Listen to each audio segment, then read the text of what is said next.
Syederalun, video warga grebek sepasang kekasih yang terpergok dalam mobil goyang di parkiran masjid viral. Dalam video tersebut, terlihat sepasang remaja yang tengah diinterogasi oleh warga di dalam area masjid. Remaja wanita tampak terduduk di tangga, sedangkan si remaja pria mengaku jika mereka tak melakukan hal itu. Kedua remaja itu pun langsung dibawa ke kantor polisi. Dari keterangan pengunggah, insiden itu terjadi di Masjid Al-Ikhlas Wonosari Gunung Kidul, Yogyakarta. Unggahan ini pun langsung mendapat banyak komentar dari netizen.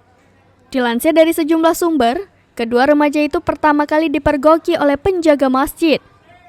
Insiden ini pun dibenarkan oleh Kapolsek Wonosari Kompol Edi Purnomo. Kedua remaja itu berinisial BS 18 tahun, warga Palian, dan remaja wanita FN, warga Patuk. Mereka mengaku sudah 3 kali melakukan aksi itu, namun belum sampai melakukan hubungan suami istri dan hanya sebatas ciuman.